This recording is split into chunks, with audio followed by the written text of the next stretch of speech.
दारुल उलूम देवबंद की पूरी हकीकत सामने आ गई है। अभी तक जो कुछ छिपा हुआ था वो सामने आ गया है और दारुल उलूम ने कहा है कि गजवा हिंद बिल्कुल जायज है। दारुल उलूम का इतिहास आप देखिए। दारुल उलूम रोहिंग्या घुसपैठियों की मदद करता है, बांग्लादेशी घुसपैठियों की मदद करता है, धर्मांतरण कराने वाले जिहादियों की मदद करता है, जनसंख्या विस्फोट की वकालत करता है, दारुल उलूम बम विस्फोट करने वाले आतंकवादियों की मदद करता है, पत्थरबाजों की मदद करता है, मजहबी उन्माद फैलाने वालों की मदद करता है, दारुल उलूम अलगाववादियों की मदद करता है, दारुल उलूम आतंकवादियों की मदद करता है, दारुल उलूम विदेशी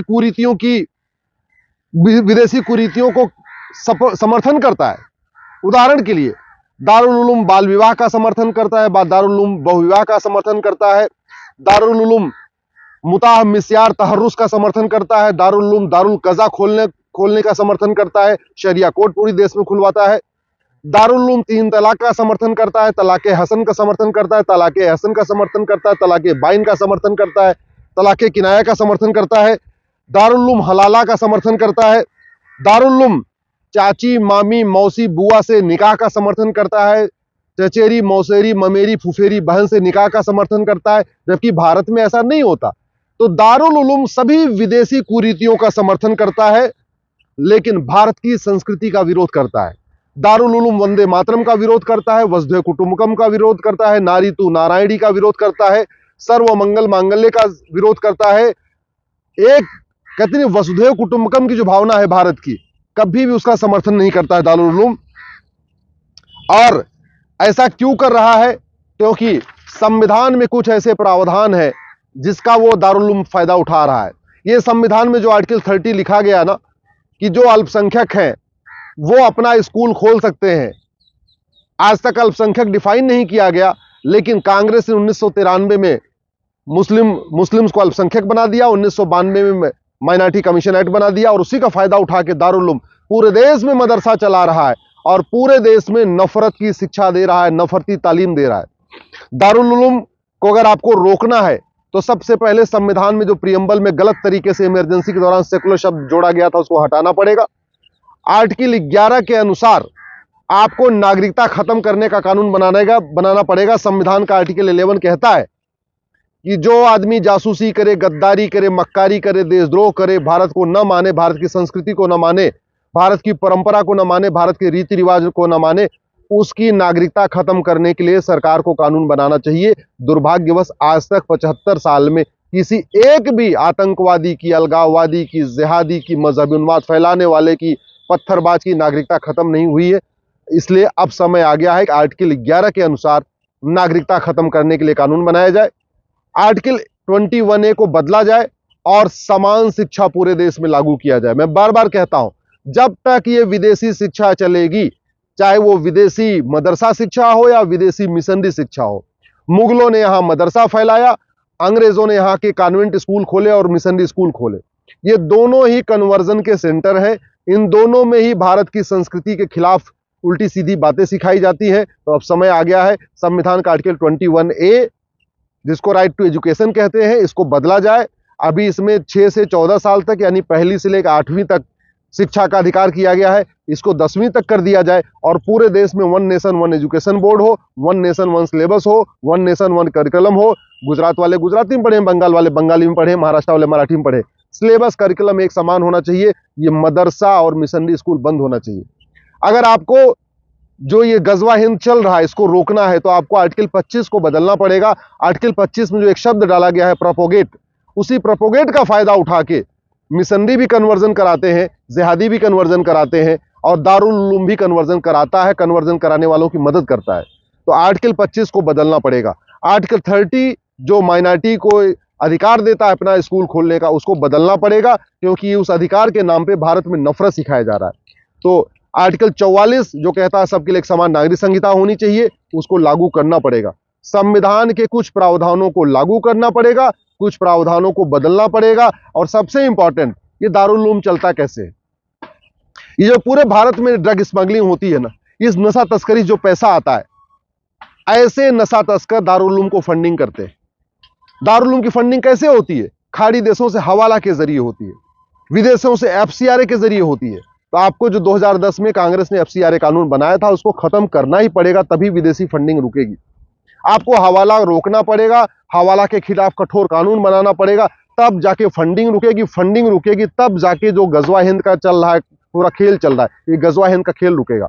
अगर आपको गजवा हिंद रोकना है, जो गजवा हिंद का जो मंसूबा है इसको खत्म करना है, तो जनसंख्या नियंत्रण के लिए कठोर कानून बनाना पड़ेगा, धर्मांतरण के खिलाफ कठोर कानून बनाना पड़ेगा, घुसपैठ के खिलाफ कठोर कानून बनाना पड़ेगा, और सबसे इंपॉर्टेंट काला धन के खिलाफ कठोर कंट्रोल कानून बनाना पड़ेगा, हवाला के खिलाफ कठोर कानून बनाना पड़ेगा, और समान शिक्षा लागू करना पड़ेगा, समान नागरिक संहिता लागू करना पड़ेगा, तब गजवा हिंद रुकेगा। अदरवाइज दारुल उलूम पे चर्चा करके, गजवा हिंद पे चर्चा करके गजवा हिंद चलता रहेगा, गजवा हिंद नहीं रुकेगा। समस्या पे चर्चा करके समस्या खत्म नहीं होती है। आपको मूल कारण समझना पड़ेगा, स्थायी समाधान करना पड़ेगा। मूल कारण यह है, ये जो मदनी परिवार है जो पूरे दारुल उलूम को चलाता है, ये भारत का नहीं है, ये मदीना से आया हुआ परिवार है। उसकी सोच आज भी विदेशी सोच है, वो कभी भारत के हित में सोचता ही नहीं है। अब समय आ गया है कि जो आदमी भारत की संस्कृति, भारत की परंपरा, भारत के दर्शन, भारत की ज्ञान विज्ञान के खिलाफ काम करे, उसके खिलाफ नेशनल सिक्योरिटी एक्ट लगाया जाए, UAPA लगाया जाए, उसके खिलाफ देशद्रोह का मुकदमा दर्ज किया जाए, ऐसे लोगों की 100% प्रॉपर्टी जब्त करने के लिए कानून बनाया जाए, ऐसे लोगों की नागरिकता खत्म करने के लिए कानून बनाए। मैं गारंटी के साथ कहता हूं, धर्मांतरण कराने वालों की 100% प्रॉपर्टी जब्त करिए, नागरिकता खत्म करिए, 20 से 50 साल का सजा देने के लिए कानून बनाइए, धर्मांतरण रुक जाएगा। घुसपैठियों की 100% प्रॉपर्टी जब्त करिए, नागरिकता खत्म करिए और आजीवन कारावास दीजिए, घुसपैठ रुक जाएगी। जो घुसपैठियों की मदद करते हैं, चाहे आधार बनाते हैं, राशन कार्ड बनाते हैं, वोटर ID बनाते हैं, ड्राइविंग लाइसेंस बनाते हैं, जो कुछ करते हैं, उनकी 100% प्रॉपर्टी जब्त करिए, उनकी नागरिकता खत्म करिए और उनको आजीवन कारावास दीजिए। कोई घुसपैठियों की मदद नहीं करेगा। 1991 का प्लेस ऑफ वर्शिप एक्ट खत्म करना पड़ेगा, 1992 का माइनॉरिटी कमीशन एक्ट खत्म करना पड़ेगा और 1995 का वक्फ एक्ट खत्म करना पड़ेगा। आज की डेट में रेलवे और डिफेंस के बाद सबसे ज्यादा जमीन वक्फ बोर्ड ने कब्जा कर रखा है। ये वक्फ बोर्ड खत्म नहीं होगा तो गजवा हिंद नहीं रुकेगा। इसलिए मैं बार बार कह रहा हूं, गजवा हिंद रोकने के लिए धर्मांतरण नियंत्रण कानून बनाना पड़ेगा, घुसपैठ नियंत्रण कानून बनाना पड़ेगा, जनसंख्या नियंत्रण कानून बनाना पड़ेगा, मदरसा बंद करना पड़ेगा, समान शिक्षा लागू करना पड़ेगा, सभी विदेशी कुरीतियां खत्म करना पड़ेगा, समान नागरिक संहिता लागू करना पड़ेगा, ये माइनॉरिटी मेजॉरिटी का कॉन्सेप्ट खत्म करना पड़ेगा, विशेष दर्जा बंद करना पड़ेगा, विशेष मंत्रालय जो माइनॉरिटी अफेयर मिनिस्ट्री बनी इसको रोकना पड़ेगा, माइनॉरिटी कमीशन को खत्म करना पड़ेगा, और सबसे इंपॉर्टेंट, ये जो 12 लाख एकड़ जमीन वक्फ बोर्ड लेके बैठा हुआ है, इस वक्फ कानून को खत्म करना पड़ेगा और उस 12 लाख एकड़ जमीन को वापस लेना पड़ेगा। नहीं तो गजवा हिंद होगा, 100% होगा। आखिर अफगानिस्तान में हो गया ना गजवा हिंद, दुर्योधन का ननिहाल गंधार हो गया ना गजवा हिंद, राजा भरत का ननिहाल कैके गजवा हिंद हो गया, पाकिस्तान बन गया, बांग्लादेश में गजवा हिंद हो गया। बाकी तो छोड़ो, भारत के 9 राज्यों से खत्म हो चुके हैं, भारत के 200 जिलों की डेमोग्राफी बदल चुकी है, भारत की 300 तहसीलों की डेमोग्राफी बदल चुकी है। तो केवल तू मैं करने से, आरोप प्रत्यारोप करने से गजवा हिंद नहीं रुकेगा, भाषणबाजी करने से गजवा हिंद नहीं रुकेगा, राम कथा करने से, भागवत कथा करने से गजवा हिंद नहीं रुकेगा, कविता पाठ करने से गजवा हिंद नहीं रुकेगा, टीवी डिबेट करने से गजवा हिंद नहीं रुकेगा। गजवा हिंद रुकेगा केवल कठोर कानून बनाने से। बाकी ये गजवा हिंद अगर हमने कठोर कानून नहीं बनाया तो गजवा हिंद 100% होगा, जो उनका 2047 का सपना है वो साकार हो जाएगा। अगर आपको दारुल उलूम का जो ये सपना चल रहा है इसको रोकना है, गजवा हिंद को सफल नहीं होने देना है, तो कठोर कानून बनाना पड़ेगा। मैं आप लोगों से भी निवेदन करता हूं, 5-5 हजार फेसबुक फ्रेंड बनाइए, समस्या के साथ मूल कारण स्थायी समाधान लिखिए। केवल समस्या की चर्चा करने से समस्या नहीं रुकेगी, गजवा हिंद की बात करने से गजवा हिंद नहीं रुकेगा। गजवा हिंद रोकने के लिए कठोर कानून बनाने पड़ेगा और कोई तरीका नहीं। 1991 का प्लेस ऑफ वर्शिप एक्ट खत्म करना पड़ेगा, 1992 का माइनॉरिटी कमीशन एक्ट खत्म करना पड़ेगा और 1995 का वक्फ एक्ट खत्म करना पड़ेगा।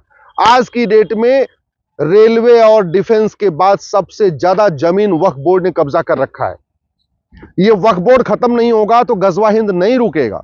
इसलिए मैं बार बार कह रहा हूं, गजवा हिंद रोकने के लिए धर्मांतरण नियंत्रण कानून बनाना पड़ेगा, घुसपैठ नियंत्रण कानून बनाना पड़ेगा, जनसंख्या नियंत्रण कानून बनाना पड़ेगा, मदरसा बंद करना पड़ेगा, समान शिक्षा लागू करना पड़ेगा, सभी विदेशी कुरीतियां खत्म करना पड़ेगा, समान नागरिक संहिता लागू करना पड़ेगा, ये माइनॉरिटी मेजॉरिटी का कॉन्सेप्ट खत्म करना पड़ेगा, विशेष दर्जा बंद करना पड़ेगा, विशेष मंत्रालय जो माइनॉरिटी अफेयर मिनिस्ट्री बनी इसको रोकना पड़ेगा, माइनॉरिटी कमीशन को खत्म करना पड़ेगा, और सबसे इंपॉर्टेंट ये जो 12 लाख एकड़ जमीन वक्फ बोर्ड लेके बैठा हुआ है, इस वक्फ कानून को खत्म करना पड़ेगा और उस 12 लाख एकड़ जमीन को वापस लेना पड़ेगा। नहीं तो गजवा हिंद होगा, 100% होगा। आखिर अफगानिस्तान में हो गया ना गजवा हिंद, दुर्योधन का ननिहाल गंधार हो गया ना गजवा हिंद, राजा भरत का ननिहाल कैके गजवा हिंद हो गया, पाकिस्तान बन गया।